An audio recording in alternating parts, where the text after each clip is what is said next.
Hello mes petites pépites, j'espère que vous allez bien parce qu'aujourd'hui on se retrouve pour un petit challenge que j'avais envie de faire et il s'agit du Mid-Year Freak Out Book Challenge. Donc en fait en gros ça veut dire qu'on fait un peu le check de toutes mes lectures que j'ai faites jusqu'à ce milieu d'année. Donc il y a plusieurs catégories et du coup moi je vais un peu vous dire les livres que j'ai choisis pour toutes ces catégories. Je suis désolée, j'ai méga chaud, donc si je relouis, c'est normal, parce qu'il fait 40 degrés. Donc je suis juste en train de cuire dans cet appart, mais enfin bref. Donc du coup, on va commencer tout de suite avec la première catégorie, qui est mon top 3 de ce milieu d'année. Et donc du coup, j'ai choisi de mettre Force Wink en premier. Ça a été une révélation. J'ai adoré ce livre, mais genre du début à la fin. Je trouve qu'on entre directement dans l'intrigue. Il y a de l'action tout le temps, que ce soit au niveau des épreuves, de la relation entre Violette et Xaden, que ce soit aussi au niveau des dragons. Donc au tout début du livre, on ne les voit pas, mais on en apprend beaucoup sur eux grâce aux cours que Violette reçoit. Et petit à petit, on finit par en apprendre encore plus sur les dragons. Ils ont totalement leur importance. Et j'ai adoré l'univers. Enfin, sincèrement, il est énorme. C'est vraiment un gros livre. Mais sincèrement, je ne l'ai pas vu passer. Et si j'avais pu le lire d'une traite, je l'aurais fait sincèrement parce qu'il est incroyable. Et je sais que je vais le relire. Et je sais que, voilà, j'attends la suite avec impatience parce que j'ai pas encore lu le tome 2. Mais sincèrement, pépite, et je ne peux que vous le conseiller, surtout pour les débutants en fantasy, parce que je trouve que c'est assez abordable. Il n'y a pas énormément de thèmes, il n'y a pas énormément de mots aussi qu'on ne comprend pas. C'est assez abordable et donc c'est assez fluide aussi comme lecture. Donc voilà, j'ai tout adoré. Et puis parlons-en, il est magnifique et je ne cesse d'adorer cette édition qui est juste incroyable. Enfin, franchement, que dire quoi, pépite. En deuxième, j'ai mis La maison au milieu de la mer céruléenne. Donc si vous avez aussi suivi mes autres vidéos, vous avez capté que c'est un livre que j'ai surkiffé. Ici, on est dans une autre ambiance, même si c'est aussi un fantasy. Ce que j'ai adoré, c'est que ça représente très bien le milieu des orphelins, des enfants placés, comme on le dirait de nos jours. Et donc du coup, j'ai adoré en fait cette représentation. J'ai adoré cette représentation qui est un petit peu fantaisie pour justement sublimer en fait ce milieu qui est si difficile et qui est parfois aussi incompréhensible pour des personnes qui ne travaillent pas dans ce genre de milieu-là. Donc moi j'ai adoré parce que voilà, on a des super belles morales. De nouveau, c'est un livre que je pourrais relire tellement il est magnifique et ça représente tellement ce que je vis moi au quotidien dans mon travail que du coup je pouvais que aimer et j'ai adoré la façon dont T.J. Klune a embelli en fait cet univers-là, justement en représentant les orphelins comme des créatures entre guillemets et enfin voilà, c'est magnifique. Et puis on a aussi Linus qui est un personnage très solitaire qui adore son boulot parce que lui il va d'orphelinat en orphelinat pour voir si les orphelinats sont bien sécurisés pour tous ses enfants. Et en fait, au final, on apprend qu'il finit par s'attacher à tous ses enfants, enfin, qu'il a un cœur, même s'il se montre froid, solitaire, etc. Et en fait, ce métier, c'est ça. C'est juste que même si on veut se montrer froid d'apparence, on ne peut que s'attacher à tous ses enfants. Donc voilà, bref, c'est un livre que j'ai adoré de par la beauté de la plume de T.J. Klune, les sujets abordés, les morales, enfin, tout était incroyable dans ce livre. Et alors le troisième, je l'ai pas encore en papier, mais je compte bien me le procurer. Je l'ai écouté en audio et il s'agit de La dernière allumette. Donc j'en ai parlé justement récemment dans mon dernier update lecture. Mais ça aussi, ça a été un coup de cœur. J'ai aussi adoré ce livre parce que de nouveau, ça parle de sujets que je vis au travail. Je sais que je parle souvent de mon métier, mais en fait, quand je lis des lectures comme ça qui se rapprochent de ce que je vis, forcément, ça me touche plus que d'autres lectures qui s'en rapprochent moins. Et donc, La dernière allumette, ça parle des violences conjugales. On a le point de vue, en fait, de Abigail qui est enfant, mais aussi adulte. Et donc, on a son point de vue dans le passé quand elle est enfant et son point de vue dans le présent quand elle est adulte. Et j'ai adoré avoir son point de vue enfant parce qu'en fait, ça représente bien ce que vivent les enfants au quotidien, cette ambiguïté, cette ambivalence aussi. Enfin voilà, c'est quelque chose qui est très compliqué à vivre pour eux. Parce que là, elle vit encore chez elle, elle voit qu'il y a des choses qui ne vont pas, mais elle adore son papa parce que ça reste son papa. Et donc du coup, elle peut pas réaliser que son papa fait ce genre de choses à sa maman. Et donc, voilà, c'est très réel. En fait, c'est c'est réellement ce que pensent les enfants. Et donc, je trouvais qu'on pouvait se mettre vraiment à sa place. Et en tant qu'adulte, c'est intéressant de voir l'impact que ça a eu sur elle en tant qu'adulte, mais aussi sur son frère, parce qu'on suit aussi beaucoup son frère à travers les yeux d'Abigail. Et donc, du coup, je trouve ça hyper intéressant, en fait, de voir toute cette problématique, mais via les yeux des enfants. Je trouve ça dingue et je trouve ça d'autant plus poignant que quand c'est narré à la troisième personne et qu'on vit la violence de la femme. Moi, j'ai trouvé ça d'autant plus touchant de voir ça à travers les yeux des enfants. Donc, de nouveau, Pépite, voilà, je ne peux que vous conseiller ces 3 lectures parce que ça a vraiment été des coups de cœur, mais ce sont des livres que j'ai dévorés, quoi, vraiment, vraiment. Et donc, du coup, voilà, je ne peux que vous les conseiller. La deuxième catégorie, c'est meilleur suite de saga. Et là, j'ai décidé de mettre Un palais de flammes et d'argent. Il pèse 3 tonnes, j'avais oublié. Ça, j'ai mis mes petites annotations. Là, j'adore. Je suis sûre que quand je les regarderai, je serai là, oh oui, c'est trop beau. Parce que j'aime trop annoter mes livres de cette manière. Enfin bref, on n'est pas là pour parler de mes annotations. C'est le dernier tome de la saga Un palais d'épines et de roses. Et en fait, j'ai mis le dernier tome. Pourquoi? Parce que ici, au lieu de suivre Feyer qu'on suit dans les autres tomes, on suit Nesta, qui est la sœur de Feyer. Et en fait, c'est un personnage tellement emblématique et tellement mystérieux, en fait, dans les autres tomes que j'ai adoré la découvrir. On sent cette souffrance, on sent ce côté sombre qui émane d'elle à chaque fois, mais on sent aussi qu'elle a un petit cœur et que du coup, voilà, ça ne l'empêche pas de ressentir tout ce qu'elle ressent. Et j'ai adoré suivre ses pensées et suivre aussi sa relation avec Cassian qui met très longtemps à démarrer, même si on sent cette tension entre deux.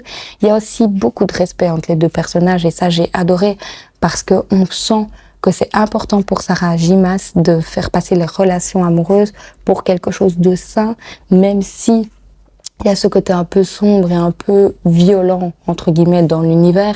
On sent en tout cas que c'est respectueux entre les deux personnages et donc j'ai adoré. Puis faut le dire, hein, l'histoire d'un palais d'épines et de roses est incroyable et clôturée avec ce tome.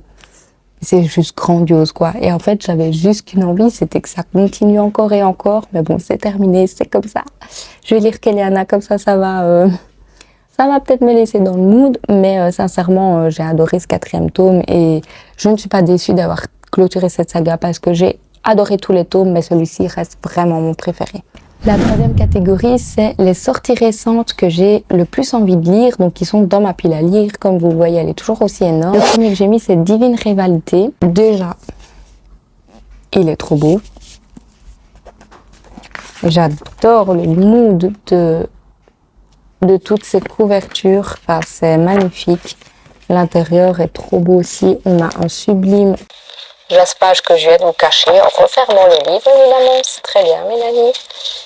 On a aussi un sublime jaspage qui est juste trop beau.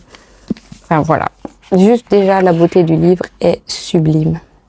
Ici on suit Iris qui est une jeune journaliste et en fait qui se sent un peu seule parce que son frère est parti à la guerre et sa mère est alcoolique. Donc voilà, elle peut pas trop compter sur sa maman et du coup elle arrive à entre guillemets s'en sortir que grâce aux lettres qu'elle écrit à son frère, qu'elle dépose tous les soirs en dessous de sa garde-robe et qui disparaissent mystérieusement. Elle va recevoir des réponses à ces lettres mais d'une personne anonyme, mais ce qu'elle sait pas, c'est que cette personne, c'est son plus grand rival. Du coup, il y a un lien qui se crée entre ces deux personnages, entre guillemets, et elle va accepter une mission qui est de devenir correspondante à la guerre. Enfin, le résumé me hype trop parce que déjà je trouve que c'est une histoire assez originale. Alors oui, c'est une romance, mais c'est déjà une romance dans le milieu de la guerre, puis c'est aussi une romance épistolaire et donc du coup, j'adore. Je me suis dit, lance-toi, ça ne peut être que génial. Les retours qu'il y a pour ce livre en VO sont juste dingues et donc c'est pour ça que je me l'étais procuré. Je trouve ça tellement original, enfin ça me hype trop quoi.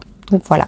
Ensuite, il y a de Hurricane Wars. Alors celui-là, j'aurais pu le mettre dans une autre catégorie, mais bon, je ne vais pas tricher. J'ai choisi un autre livre pour l'autre catégorie. Enfin bref, de un, il est aussi sublime que l'autre. J'adore.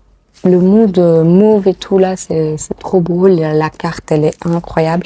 Du coup, ça sent l'univers un peu complexe. Hein. Alors ici, on suit Thalassine qui est orpheline et qui n'utilise que le pouvoir de la lumière pour combattre contre l'Empire de la Nuit. On suit également Alaric qui, lui, fait partie justement de l'Empire des Ombres et qui, grâce à ses ombres, a envie de détruire la rébellion. Ils vont se croiser sur un champ de bataille, mais il va y avoir une menace pire que ce pourquoi ils se battent actuellement. Donc du coup, la grande question, c'est est-ce qu'ils vont réussir à s'unir pour vaincre cette ultime menace? Découvrons-le en lisant ce merveilleux roman. Enfin bref, ça c'est plus basique en tout cas en termes de résumé, mais ça me tentait vraiment. Puis je vois aussi que des retours hyper positifs, donc je suis à mon tour, j'achète, je lis, j'aime, et voilà. Et du coup, le fameux troisième livre que j'ai choisi pour cette catégorie, c'est Iron Flame, évidemment, comme j'ai surkiffé Force Wind, donc ça c'est le tome 2, et je me devais de le mettre parce que c'est clairement un livre que je vais lire. D'ailleurs, je pense que je vais le lire cet été au vu de la chaleur, je me dis que ça correspond plutôt bien au dragon. Mais donc du coup, très beau, tout comme le tome 1, et là on est clairement sur la suite, donc je vais pas vous faire un dessin, je vais pas vous refaire le résumé du tome 1, mais j'ai juste méga hâte de lire la suite de cette saga, et je sais que le tome 3 sort en janvier, donc je vais me dépêcher de le lire, comme ça en janvier je pourrai enchaîner et clôturer la saga avec le tome 3.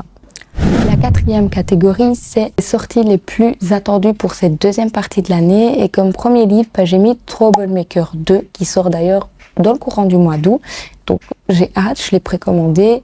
Et alors ici, il s'agit bien du livre de Laura Swan, parce que je sais qu'on le confond parfois avec l'autre livre qui s'appelle Troublemaker, mais je ne sais plus de qui, enfin bref. Donc du coup, ici, on est sur une histoire, une romance déjà un peu interdite, parce que c'est une romance entre un prof et son élève, mais il y a aussi tout le côté hyper sombre qui tourne autour de ça, parce que le prof, il est un peu dans des trucs, pas très clean, et l'élève, elle se fait harceler, elle se fait battre aussi dans son milieu familial, enfin bref, elle vit des choses hyper compliquées, et donc tout ce roman est méga sombre, mais j'ai adoré, enfin sincèrement, c'est aussi un livre que j'aurais pu dévoré en une journée, mais je pense que je l'ai lu en 2 jours, donc je l'avais vraiment lu hyper rapidement.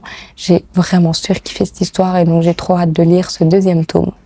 Le deuxième livre, c'est Promesse de feu. Enfin, le nom de la saga, c'est La faiseuse des rois, tome 1. Alors le résumé est un peu complexe, mais si j'ai bien compris, on suit Kat qui vit dissimulée en tant que divineresse dans un cirque itinérant. Et en fait, je me suis un peu arrêtée à cette première phrase. Pourquoi? Parce que j'ai déjà lu une saga avec le thème du cirque, et j'avais vraiment adoré ce thème-là. Donc, quand j'ai vu cirque itinérant, je me suis dit que ça pouvait être assez intéressant. On est de nouveau sur un fantasy, donc tout ce que j'aime. Et donc, du coup, c'est un peu une lecture qui pourrait me plaire. Donc, on verra un peu les retours qu'il y aura à sa sortie. Je dis pas que je le précommanderai ou quoi que ce soit. Mais en tout cas, c'est une lecture qui avait attiré mon œil. Donc, voilà. Le troisième livre, celui-là, il me tente, mais vraiment, je crois qu'à sa sortie, je vais directement aller l'acheter. Il s'agit de La tisseuse de mélodie, ce nouveau c'est un tome 1. Je sais, je suis attirée que par des sagas, c'est pas ma faute. Je vous jure, je fais pas exprès. Mais là, déjà, la couverture est incroyable. Je vous mettrai évidemment les photos ici, comme toujours. Mais sincèrement, la couverture est pépite. Et du coup, ici, on suit un monde où la musique possède un pouvoir redoutable. Une partition peut ensorceler, manipuler ou même tuer. Et donc, je trouve ça dingue. Ça a l'air d'être un monde hyper original. Donc, de nouveau, c'est l'originalité qui m'a attirée. Ici, on va suivre Shona, qui est une tisseuse de mélodies, donc qui est une servante pour le dieu Sol. Elle tisse les mélodies du destin et donc de chaque avenir pour chaque habitant. Enfin bref, je trouve ça hyper original. Enfin, je sais pas si j'ai besoin de vous en dire plus, mais moi, juste ça je me dis, mais waouh, ça a l'air incroyable. Enfin, franchement, je crois que je vais me le procurer ou même me le précommander tellement il a l'air vraiment dingue, quoi. C'est vraiment une lecture qui m'attire plus. Du coup, le dernier que je vais vous présenter, même s'il y en a vachement plus que ce que je vous dis là, c'est l'anthologie Twisted Tale Histoire inédite. Donc c'est de Hachette Heroes, donc c'est toutes les histoires Disney, etc. J'ai déjà lu pas mal de Twisted Tale, à chaque fois c'est presque des coups de cœur, c'est des 5 sur 5 en tout cas. J'adore la collection Twisted Tale, c'est une de mes préférées d'Hachette Heroes. Donc ici en fait ce livre ça regroupe 8 nouvelles qui sont un peu dans le même mood que tous les livres Twisted Tale, et donc voilà. Bon, bref, ça réunit plusieurs nouvelles de plusieurs contes, et il n'en fallait pas plus non plus pour me convaincre, parce que j'adore la collection Twisted Tale. Donc voilà, tout ce qui concerne Disney, ça rentre dans ma bibliothèque, je les lis, et en plus ça correspondra très bien à mon challenge qui arrivera au mois de janvier. La prochaine catégorie, c'est ma plus grosse déception de l'année, et malheureusement il s'agit de la plus belle décision de ma vie. Ce livre, je ne l'ai pas compris. Déjà, je trouve qu'il y a un très gros problème au niveau de la syntaxe dans le livre. Enfin, c'est quelque chose qui m'a posé énormément de soucis, parce que j'arrivais pas toujours à comprendre quel personnage parlait et j'arrivais pas à me plonger dans l'histoire juste à cause de la syntaxe et parfois de certaines fautes dans le texte. Et donc du coup, voilà, ça m'a un peu rebooté et puis l'histoire est assez basique. On suit une fille qui est partie de chez sa famille et en fait, un jour, elle va découvrir qu'une maison est inhabitée, donc elle va aller passer la nuit là-bas et le lendemain, en fait, elle tombe sur le propriétaire de cette maison-là qui n'habite pas encore là parce qu'en fait, il fait des travaux. Et donc du coup, bah voilà, elle s'est dit, je vais passer ma nuit là-bas. Le mec tombe dessus et en fait, le mec lui dit, bon, c'est pas grave, vous pouvez rester là. Ok, normal. Et donc du coup, voilà, une relation se crée entre ces deux personnages, mais ils sont tous les deux un peu bizarres. Enfin, j'ai pas réussi à accrocher au personnage, j'ai pas accroché à la syntaxe, j'ai pas accroché à la plume. Voilà, je l'ai lu jusque la dernière page, mais je suis très très très déçue de ce livre et je m'attendais à mieux, en tout cas, de par les retours que j'avais eus. Je m'attendais à mieux, maintenant voilà, avec moi ça ne l'a pas fait et malheureusement on ne peut pas aimer tous les livres, donc voilà. Ensuite il s'agit de ma meilleure surprise de ces 6 premiers mois. Normalement j'allais vous présenter qu'un livre, mais cette semaine j'ai clôturé un roman qui est dingue et donc j'ai décidé de le rajouter parce que je pouvais pas choisir entre les deux. Le premier c'est Para Siempre, donc de la maison d'édition First Flight Edition. C'est une très belle surprise, pourquoi?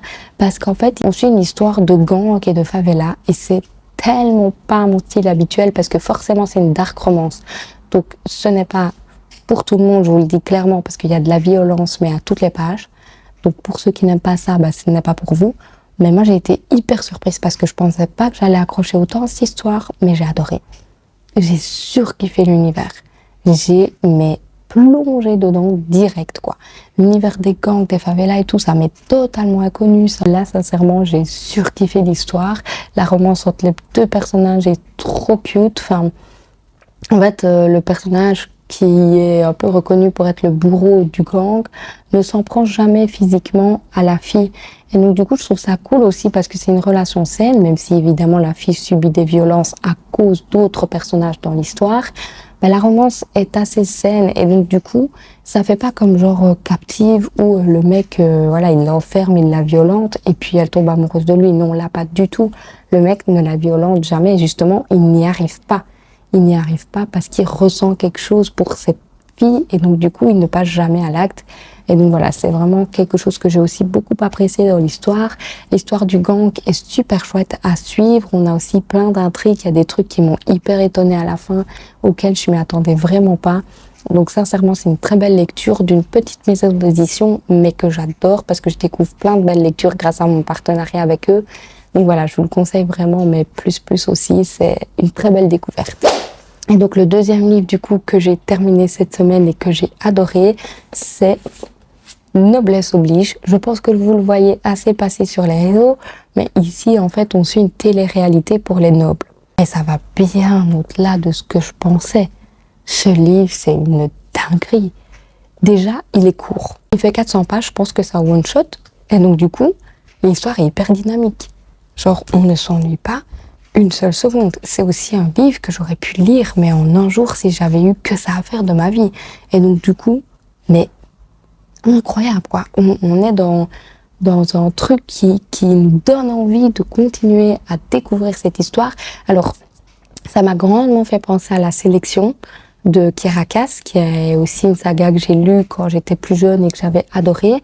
Maintenant, pour moi, ça, c'est un level au-dessus. Donc, c'est La Sélection, mais pour adultes, on va dire. Et donc, du coup, j'ai vraiment adoré.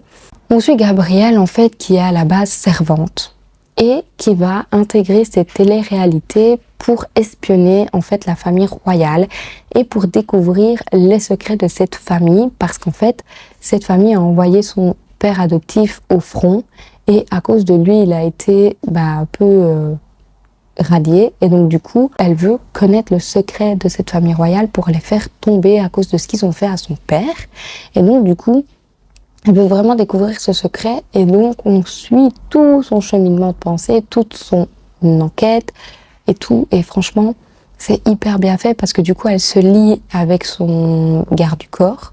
Donc vraiment pareil que dans La Sélection. Il y a une petite relation là qui se passe entre les deux.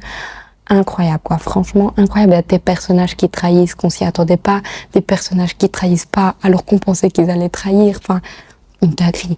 une dinguerie. Et on est dans un truc de conflit politique plus, mais ça passe tellement bien. Je dis pas qu'en fait c'est plein de conflits politiques et tout, on est à fond dedans. Enfin moi, c'est ce livre, il le sort en série ou en film, je le regarde 10 fois s'il faut.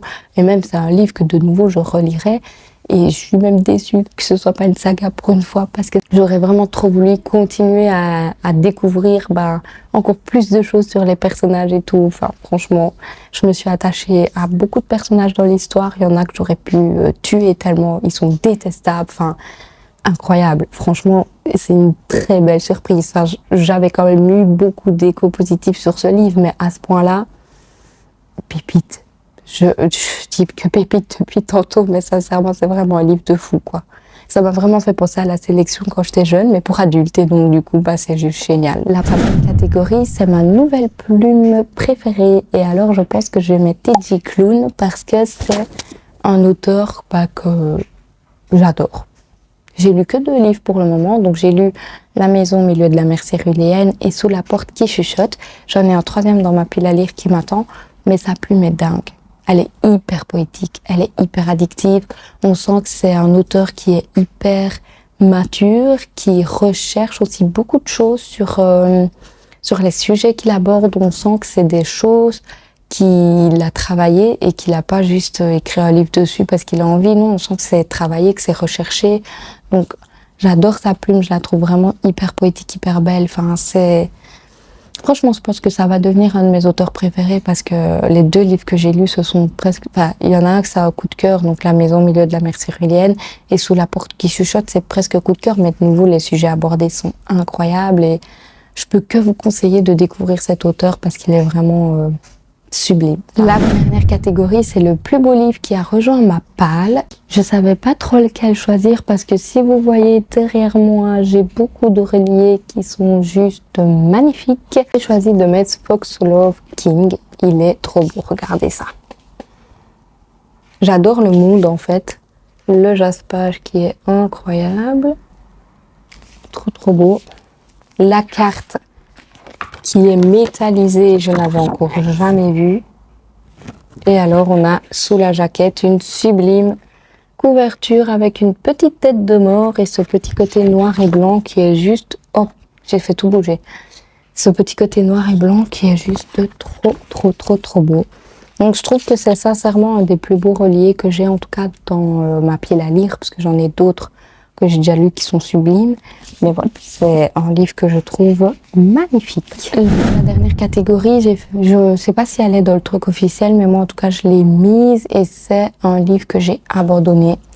Et malheureusement, il s'agit du Trône de Jasmin. Je m'attendais pas à abandonner ce livre. Maintenant, je l'ai abandonné à une période de l'année où je pense que j'étais tellement KO que j'avais pas la force de lire un livre de 800 pages. Écrit minuscule. Regardez-moi la taille de la police, s'il vous plaît. Un livre de 800 pages avec une écriture petit comme ça. Voilà, mon cerveau n'était pas apte à lire ce livre à ce moment-là. J'ai lu une centaine de pages. J'ai bien aimé l'histoire. J'ai bien aimé le contexte. Parce qu'ici, en fait, on est sur une histoire qui se passe en Inde. Et donc, ce qui m'a un peu rebuté au moment où j'ai lu ce livre, c'est qu'en fait, il y a beaucoup de termes indiens, du coup. Et donc, il y a tout le temps des explications de bas de page. Et en fait, ça ralentit et ça casse toute la lecture. Donc du coup, j'avoue que ça me ramollissait, ça me donnait pas envie de continuer. Et pourtant, l'intrigue était très chouette. Il y avait un truc qui était assez bien amené. Maintenant, c'est complexe aussi. Donc voilà, je pense que mon cerveau n'était juste pas apte du tout à lire ce roman à ce moment-là de l'année. J'avais pas la force de lire 800 pages, écrit petit comme ça, avec une intrigue hyper complexe, avec des mots indiens que je comprends pas et que du coup je dois avoir la signification à toutes les pages. Enfin bref, j'avais pas la force. Mais je pense que c'est un livre que je lirai quand même à un moment où je me sentirais un peu plus, un petit peu plus en forme.